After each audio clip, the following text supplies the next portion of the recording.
Today on Cottage Designs by Erin, I'm going to be teaching you how to hand quilt. The project that is in front of you is a 30 by 30 inch wall hanging, and it's made out of 1950s basket blocks. I inherited these blocks many years ago. I was renting a home, and as I was putting my clothing in the closet, there was a little box in the back with these blocks in it. So I asked the owner if she would like to have the blocks back, and she said no, that she didn't quilt, so I could go ahead and have them. These blocks were made of her father's shirting materials. So you can see these are all men's shirts, and her mother had pieced the blocks.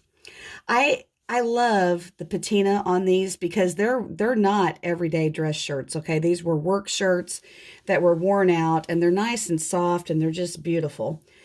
So basically, I'm going to go ahead and teach you how to quilt. I've never finished this because I'm not really into hand quilting. I like the piecing aspect. And also, I lost my cute little stencil to do the bubbles in the middle. And so some of my bubbles are not perfect, and I'm going to have to redo them. But for the most part, this quilt is very close to being finished. I just have the outside edges to do, and then it has to have the binding put on. So in order to quilt, you're going to need some needles, and this is just a package from any dollar store, and it says darns, embroidery, betweens, and sharps. And sharps are the needles that you use to quilt with, and they're typically very small like this. They have a smaller eye. I don't go for the tiniest ones. I go for the mid-size. I don't like the very tiny needles, but that's just a matter of preference. You're also going to need some black quilter's thread. Most people stick with 100% cotton. You can also use heavier weight thread like button thread, and you can either pick thread that will blend into your background in case your stitches are not perfect, or you can pick thread that is contrast so you can see the stitches, which is what I chose to do. You will also need a nice pair of little sharp scissors. Don't use large dress shears to cut your thread because eventually your hands will cramp. So you want the lightest weight scissors possible. I've had these for years. They're by Friskers. They're embroidery scissors, and I use them all the time to snip my threads to kind of help save my hands. Okay, so the next thing you're going to need, you've got needles, scissors, thread, and you're going to need some kind of hoop to keep your fabric nice and tight. I have an example of an old-fashioned hoop here, which is a spring action. This is what I learned on when I was a kid, how you can use it for embroidery or quilting, and you can see it does a very small area. So you're not going to want one quite this tiny. The new ones are plastic, and they have a screw on them, and you will just unscrew it, pop your quilt in, put it back together, and then screw it tight. And this would do a larger area. I would not recommend getting those huge 18 or 20 inch quilting hoops. They are exceptionally heavy, and again, it will cramp up your hands. Now, hold on one second. I have been quilting this quilt in this, which is a tabletop quilt hoop.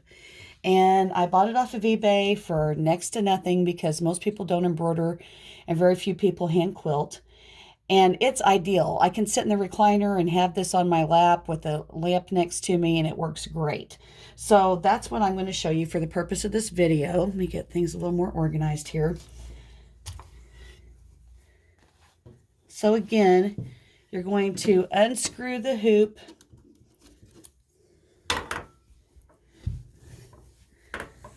Put your quilt in, and I can see here that I do not have my little triangles on the edge done, so I'm going to work on those. So I'm going to put the hoop on top of the hoop. So it's going to hoop, quilt, hoop, and you get it in there, sandwich it in there. Oh, I'm having trouble. Maybe I didn't unscrew it enough. Try it again. And there's all kinds of hoops out there. There's Q frames. There's plastic hoops for the floor.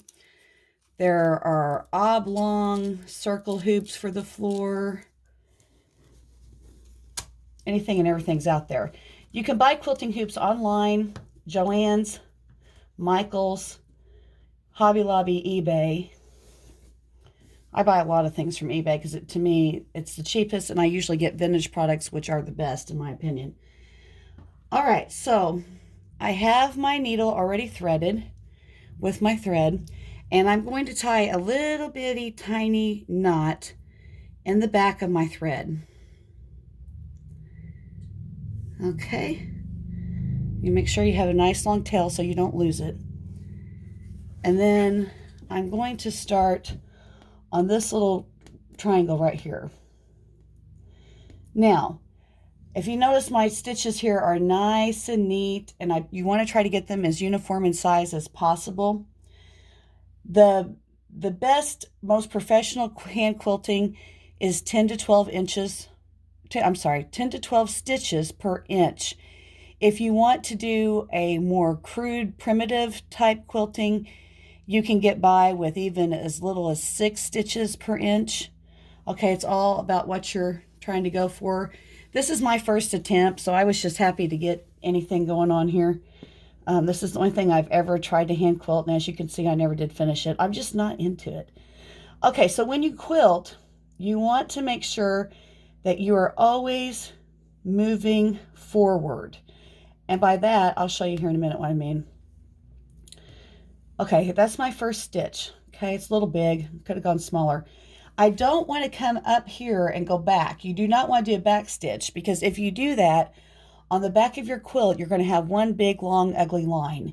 That's not what you're doing. You're not sewing clothes here, okay? So you want to always have your stitch move forward.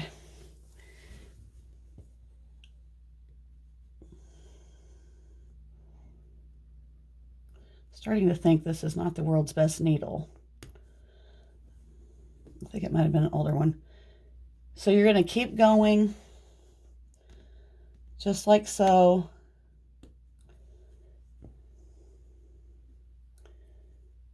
Until you get all of your quilting done.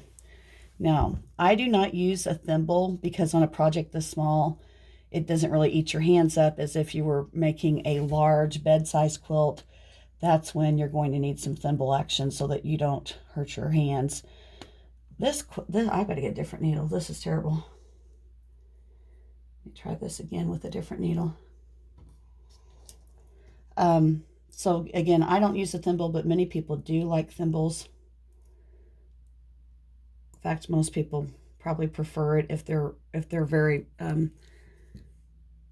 a lot of experience at quilting. Okay, I tried out my needle, so let's try this again. Oh, much better. Okay. I think I must have had a dull needle. Okay, so this, how do you know where to quilt? How do you know which direction to go?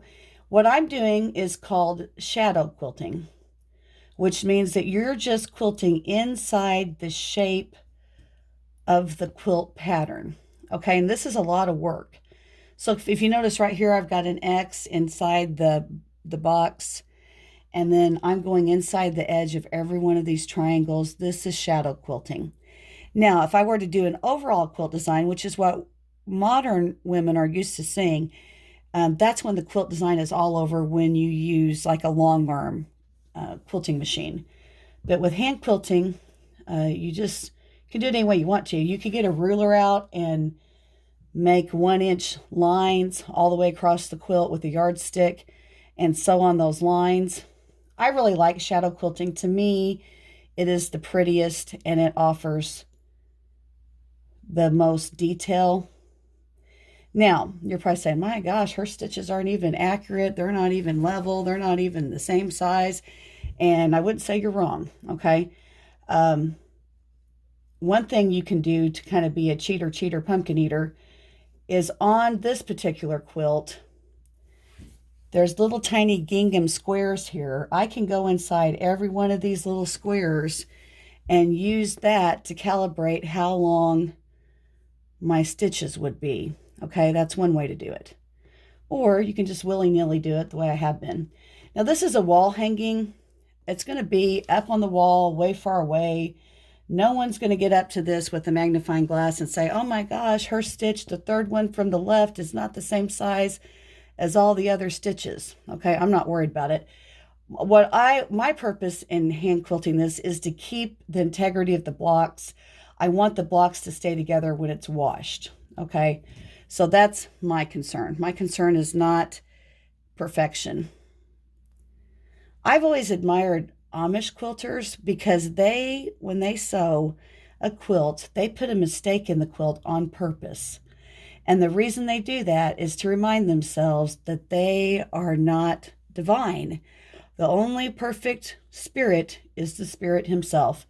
And so they may make mistakes to say, hey, we are just lowly little human quilters, and this is what we do. So you're going to keep on like this.